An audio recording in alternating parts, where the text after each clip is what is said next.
लेकिन दूसरी ओर इजराइल ऐसा भयंकर कदम उठा रहा है, मानव जाति को शर्मसार करने में लगा हुआ है, मानवता को तार तार करने में लगा हुआ है, इंसानियत की धज्जियां उड़ाने में लगा हुआ है। शेरों की ज़मीं जिसे फ़िलिस्तीन कहते हैं, बंजर होकर भी कभी बुज़दिल पैदा नहीं करती। दोस्तों नमस्कार, मैं हूं आपका दोस्त जाहिद, आप देख रहे हैं डेली हिंद। आपको मालूम है कि अलविदा जुमा के नमाज के बाद जो है लगातार जो है इजराइल के द्वारा जो है फ़िलिस्तीनियों पर, जो फ़िलिस्तीन के मुसलमान हैं उसके ऊपर हमला हो रहा है। जो दुनिया के जितने भी हुक्मरान हैं वो मौन हुई बैठे हुए हैं, उन्हें कुछ नहीं दिख रहा है, मर रहे हैं तो मरने दे रहे हैं। जिस तरीके से पूरे देश के अंदर या पूरी दुनिया के अंदर कोरोना वायरस का हाहाकार मचा हुआ, उस पर भी जो है पूरी दुनिया के जितने भी हुक्मरान हैं सब के सब चुप हैं। किसी के मुंह से आवाज़ तक नहीं निकल पा रही है।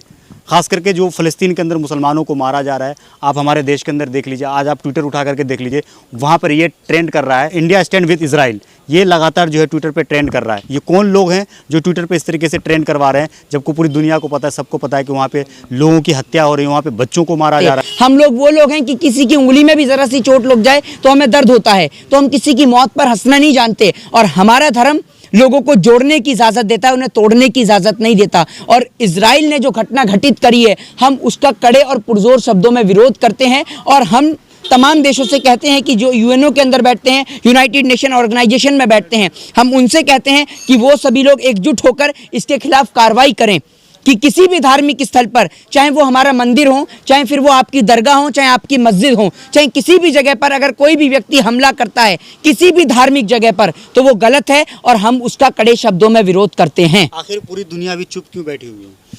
देखिए, पूरी दुनिया चुप तो बैठेगी ही, एक और इतनी बड़ी महामारी की जिस महामारी से निपटा नहीं जा रहा, और उस महामारी से निपटा नहीं जा रहा, लेकिन दूसरी ओर इजराइल ऐसा भयंकर कदम उठा रहा है कि दूसरी ओर मानव जाति को शर्मसार करने में लगा हुआ है, मानवता को तार तार करने में लगा हुआ है, इंसानियत की धज्जियां उड़ाने में लगा हुआ है। दूसरी ओर आप ये देखिए कि क्रिकेटर की उंगली में चोट लगने पर ट्वीट, एक फ्लाइट जो क्रैश हो जाती है उसको क्रैश हो जाने पर ट्वीट, लेकिन इतनी बड़ी घटना घटित हो गई एक धार्मिक स्थल पर, लेकिन अभी तक ट्वीट देखने को नहीं मिले हैं। आखिर ऐसा क्यों?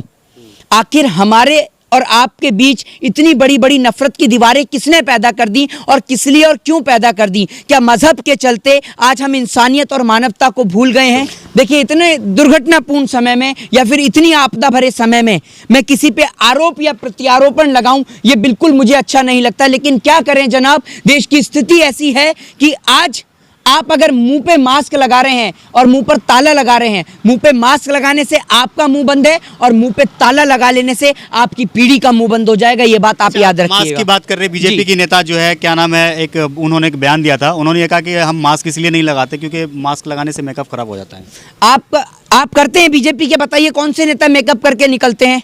बताइए ना। ये इंसान है, ये लेडीज हैं या जेंट्स हैं जो मेकअप करके निकलते हैं? और अगर आपका मेकअप खराब होता है, मेकअप खराब तो आपने पूरे हिंदुस्तान का कर दिया। पूरे हिंदुस्तान में आपके एक बयान से पूरे हिंदुस्तान का नक्शा बदल गया है। हिंदुस्तान से आज पाकिस्तान अलग हो गया, हिंदुस्तान से बांग्लादेश अलग हो गया, अफगानिस्तान अलग हो गया। भारत एक इतना बड़ा हिंदुस्तान था कि आपने आज हिंदुस्तान के टुकड़े कर करके हिंदुस्तान को छोटा कर दिया। तो हिंदुस्तान का नक्शा बदलने वाले तो आप जैसे लोग हैं जिन्होंने पूरे हिंदुस्तान का मेकअप बदल दिया, वो आपके सिर्फ नफरती बयान से। आज लोग हिंदुस्तान को छोड़कर जा रहे हैं, किस लिए? हिंदुस्तान में त्राई त्राई मची हुई है, जगह जगह लोग ऑक्सीजन बेड, वेंटिलेटर के कारण तड़प तड़प के मर रहे हैं, ऑक्सीजन में दम तोड़ रहे हैं अस्पताल के अंदर, लेकिन सरकारें चुप।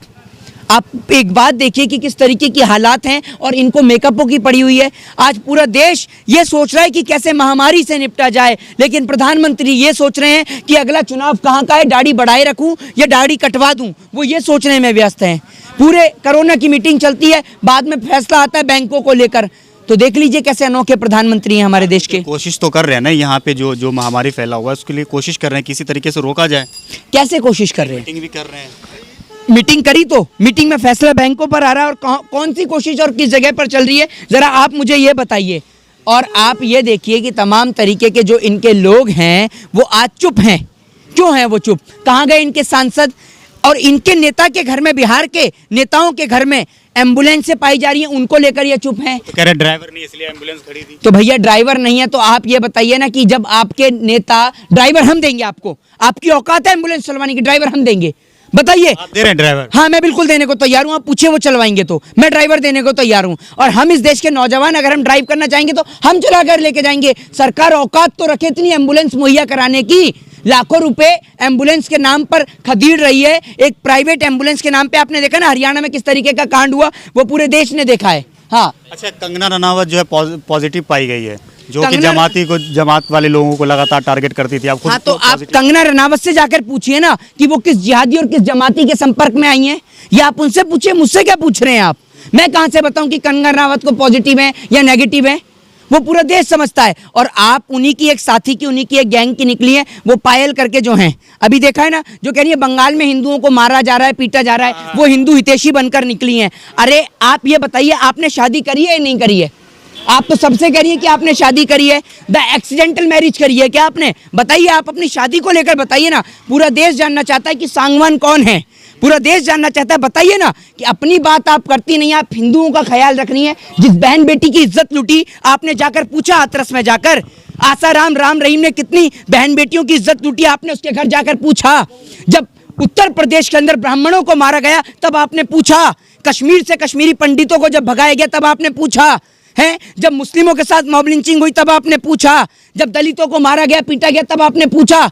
तब तो आपको नहीं नजर आता कि हिंदू खतरे में। लोग हैं, ये चंद गिने चुने लोग हैं जिन्हों को थोड़ी सी, आप ये समझिए कि उनको थोड़ा समझाने की जरूरत है। ये पैसे के कारण अपना ईमान बेचने में लगे हुए, इनको इतना प्रेम हो गया इस पैसे से कि पैसे के चलते अपना ईमान बेच रहे हैं।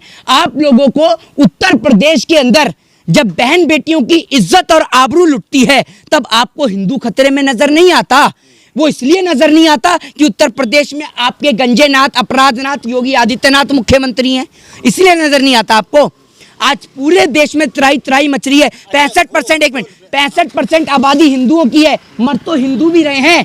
क्या बोला पायल ने जाकर कि मैं अपनी जेब से 1 करोड़ रुपया देकर 1 करोड़ रुपया फंड में देती हूँ? वो लोग कहाँ है? वो लोग आज कहाँ है जो ये कहते थे हिंदुओं जाग जाओ, चाहे वो बजरंग दल के हों, चाहे वो क्या नाम है आरएसएस के लोग। हिंदू तो जागा, हिंदू जागा, और और हिंदू जागा और उसने दिखाया कि हम हिंदू, मुस्लिम, सिख, ईसाई नहीं, हम हिंदुस्तानी हैं, हम भारत देश के नागरिक हैं। और I proud to be Indian, हमें गर्व है अपने आप को भारतवासी कहते हुए। हम कहते हैं हम भारत देश के नागरिक हैं और बड़े गर्व के साथ सीना चौड़ा करके कहते हैं कि हमने कुछ ऐसे कर्म किए जिस कारण हमें इस वतन में जन्म लेने का मौका मिला, और हम इस वतन को अपमानित नहीं होने देंगे हिंदू मुस्लिम के नाम पर। सरकार की आलोचना करते रहते, इतनी हिम्मत आती कहाँ से आपके अंदर? अरे हिम्मत कोई फोन कॉल थोड़ी है कि फोन कॉल पे जैसे कॉल आती है वैसे आ जाएगी। हिम्मत हमारे को आती है हमारे देश के क्रांतिवीरों को पढ़कर। हम इस देश में आरएसएस वाले लोगों को नहीं पढ़ते, उन माफी मांगने वाले वीर सावरकर को नहीं पढ़ते। हम पढ़ते हैं भगत सिंह, राजगुरु, सुखदेव, मीर उस्मान उली, अशफाक उल्लाह खान जैसे वीरों को पढ़ते हैं। आपकी तरह कायरों को नहीं पढ़ते हम। और ये जो आपने हिम्मत की बात करी, हिम्मत कोई फोन कॉल थोड़ी है कि आपने कॉल करा और आ गई। हिम्मत अपने वतन को बचाने के लिए, जब आपके घर में आपके माँ या पिताजी के ऊपर कोई हाथ उठाएगा तो आप पे हिम्मत कहाँ से आती है? कहाँ से आती है आप पे हिम्मत? अपने आप आती है ना। तो हमारे लिए हमारा वतन, हमारा मुल्क, हमारे लिए सब कुछ है। नहीं लगता आपको? डर नहीं लगता? अरे जिस तरह भैया, की जो किससे सरकार की डरेंगे? आलोचना करते हैं उसकी नहीं, नहीं। हत्याएं हो जाती हैं, उसको मरवा दिए जाते हैं, उसके ऊपर जो मारने वाले और जो धमकी देने वाले जो चंद लोग हैं ना, उन्हें भी मैं बता दूं कि जो लोग धमकियां दे रहे हैं, आप ये मत सोचिएगा कि कल को अगर हमें कुछ हो गया तो आप लोग बच जाएंगे। आप लोगों का पूरा बायोडाटा और पूरा ब्यूरो, जितने भी लोग जो हमें कहते हैं ना मैं बीजेपी से हूं, जो कहते हैं कि मैं इस दल से हूं, मैं फलाना दल से हूं, मैं इस शेर सेना से हूं, उस सेना से हूं, आपका सारा बायोडाटा लिखा हुआ है। और कल को अगर कुछ भी होगा तो जितनी भी एफआईआर हमने दर्ज करा रखी है ना, ये मत सोचिएगा कि हम चले जाएंगे तो इस देश में बहुत सारे लोग हैं जो आवाज उठाएंगे। तो ये मत सोचिएगा कि आवाज दब जाएगी। पता है कि आपके पास जो है बहुत सारे ऐसे मैसेज भी आते हैं व्हाट्सएप पे, फेसबुक पे, जिसमें आपको जो है तरह तरह की धमकी दी जाती है। बिल्कुल धमकियां दी जाती हैं और वो हमने पूरा बायोडाटा निकाल रखा है, पूरा ब्यूरो निकाल रखा है उन लोगों का। और वो ब्यूरो हमने ऐसे लोगों के हाथ में दे रखा है कि कल को अगर हमें कुछ हुआ तो हमने पुलिस कंप्लेंट से लेकर एफआईआर तक दर्ज करवा रखी है। और हमें अगर कुछ भी होता है या हमारे ऊपर जरा सी भी खरोच आती है तो उन लोगों के खिलाफ हम कानूनन कार्रवाई करेंगे। अब जो लोग लगातार ये मांग कर, पहले तो ये होता था कि मोदी इस्तीफा दो, मोदी रिजाइन दो, अब लोग लगातार ये मांग कर रहे हैं। अब आगे जो मतलब 24 में जिस तरीके से भारतीय जनता पार्टी ये दावा कर रही है कि हम 24 में भी जो है मतलब बीजेपी की सरकार बनेगी, अब यहाँ की जनता ये कह रही है कि हमें आगे मोदी नहीं चाहिए। वो तो आपको अयोध्या जैसी सरजमी जिसपे हमारे मर्यादा पुरुषोत्तम भगवान श्री राम के जन्म स्थली है, वहां से इन लोगों को नकारा गया। काशी और वाराणसी जैसी जगह से इनको नकारा गया। तो आप देख लीजिए कि जिनको ये कहते थे केरल के अंदर सबसे ज्यादा हिंदुओं के मंदिर हैं, लेकिन केरल ने इनको नकारा। बंगाल में इन्होंने हिंदू और मुस्लिम कार्ड खेला, बंगाल की जनता ने इन्हें नकारा और इनके मुंह पे कड़क तमाचा धरकर इनको दिखाया कि आज भी इस देश में हिंदू मुस्लिम एकता हिंदुस्तानी जिंदा है। कोर्ट जो है लगातार जो है क्या ना बीजेपी सरकार को फटकार लगा रही है, लेकिन सरकार रास्ते पे क्यों नहीं आ रही है, काम क्यों नहीं कर रही है अब तक? सरकार अब सुनिए, सरकार अब रास्ते पे नहीं, सरकार को इस देश की जनता देश के नेताओं को रास्ते पर लाकर खड़ा कर देगी। कुछ और दिन इंतजार करिए, जब इतने दिन हमने सब्र करा तो कुछ और दिन देखिए, जस्ट वेट एंड वॉच, और उसके बाद देखिएगा नतीजा क्या आता है। भारतीय जनता पार्टी का समस्त भारतवर्ष से सुपड़ा साफ होगा, क्योंकि जो मरते लोगों की चीखें हैं ना, वो लोग देख रहे हैं। वो लोग बीजेपी के समर्थक भी हैं जो आज अस्पताल में दम तोड़ रहे हैं। वो फोन कर करके कह रहे हैं कि मैं बीजेपी में हूं, मैं आरएसएस में हूं, मुझे एक ऑक्सीजन की जरूरत है, मुझे वेंटिलेटर की जरूरत है, मुझे बेड की जरूरत है। लेकिन ये बीजेपी के नेता फोन उठा नहीं रहे हैं और ना जाने कहां लापता हो गए हैं। इनके हमें मंदिर नहीं, हमें क्या नाम है, हॉस्पिटल नहीं चाहिए, हमें रोजगार नहीं चाहिए, हमें शिक्षा नहीं चाहिए, हमें चाहिए मंदिर। मंदिर बन रहा है, लेकिन मंदिर तो बन रहा है, मंदिर लोगों की आस्था का प्रतीक है। मंदिर में मैं भी जाता हूं, मस्जिद में आप भी जाते हैं, मंदिर में तमाम भाई जाते हैं, मस्जिद में भी जाते हैं। मंदिर और मस्जिद मुद्दा नहीं है, मुद्दा है अभी बेड, वेंटिलेटर और ऑक्सीजन, जो पूरे देश को चाहिए, चाहे वो बीजेपी का नेता हो, चाहे बीजेपी का कार्यकर्ता हो। यूपी के अंदर जो ऐसी हालात है कि जो अफसर वगैरह वो फोन तक नहीं उठाते हैं। यूपी के अंदर तो जहाँ के सीएम जो लगातार ये दावा, अरे भैया आप यूपी के नाम से डरते नहीं है क्या? यूपी के नाम पे बोलने से तो उठा दिया जाता है, सीधा उठाकर उनके ऊपर यूएपीए लगा दिया जाता है। हम नहीं डरते, नहीं, हम भी नहीं डरते, हम भी नहीं डरते। सरकार से सवाल यूएपीए किस नाम पे लगाएंगे आप हमारे ऊपर? हमने ऐसा कौन सा आपत्तिजनक बयान दिया जिससे देश को कोई तकलीफ पहुंचे? हम देश को हमेशा सदैव जोड़ने की बात करते आए हैं और जोड़ने की बात करते रहेंगे। ना हम इस देश के अंदर किसी मुख्यमंत्री से डरते, ना किसी सरकार से। कोई सवाल पूछे तो क्या वो हिंदू को टारगेट कर रहा है? नहीं, सरकार से सवाल पूछना हमारा, विरोधी है? सरकार से सवाल पूछना हमारा लोकतांत्रिक अधिकार है, और ये अधिकार ना हमसे कोई सरकार छीन सकती थी ना छीन सकती है। ये डेमोक्रेसी में राइट है हमारे पास। अच्छा, आपसे आखिरी सवाल आपसे ये है कि भारतीय जनता पार्टी जो है लगातार यहाँ पे आपको मालूम है कि दावा ये कर रही थी कि हमने पूरे देश में अच्छा व्यवस्था बना रखा है, यहाँ पे हर वो चीज़ उपलब्ध है जो कि अभी लोगों को ज़रूरत है, लेकिन ऐसा कुछ नहीं, हज़ारों लोगों की मौतें हो रही है। अब एक खबर ये आ रही है कि जो सऊदी अरब ने जो यहाँ की आवाम के लिए जो ऑक्सीजन भेजा था, अब उस पर जो रिलायंस के जो है वो स्टिकर लगा के चिपकाए जा रहे हैं, शायद आपने भी देखी होगी। प्रचार करने में तो ये सुपर फास्ट माहिर हैं, लेकिन ऑक्सीजन पे चाहे आप रिलायंस लगाइए, चाहे आप उस पे जियो लगाइए, चाहे आप उस पे एयरटेल लगाइए, हमें कोई तकलीफ नहीं है। लेकिन लोगों को कम से कम ऑक्सीजन तो दीजिए। ऑक्सीजन से लोग मर क्यों रहे हैं कमी के कारण? एक ऑक्सीजन की कीमत इतनी महंगी हो गई कि एक गरीब आदमी आज ऑक्सीजन भी नहीं ले पा रहा।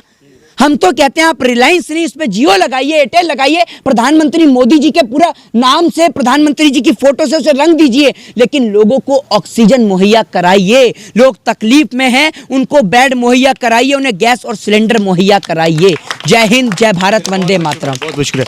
तो हमारे साथ यहाँ पे मोहित शर्मा जरूर होते, कई मुद्दों पर बात करने के लिए हमने इनसे बात करी, खास करके हमने इजराइल के बारे में बात करी थी, और उसके बाद जो यहाँ पे जिस तरीके से बीजेपी जो यहाँ पे दावा कर रही है कि हम यहाँ पे हर वो सुविधा उपलब्ध करवा रखे जो यहाँ की जो जनता है, जो लोग मर रहे हैं उनके लिए चाहिए। आपको क्या लगता है? वीडियो के नीचे कमेंट करने की जरूरत है कि वीडियो को आपको अच्छा लगा तो इसे लाइक और शेयर जरूर कीजिएगा। जय हिंद, अपना ख्याल रखिए, हंसते रहिए, मुस्कुराते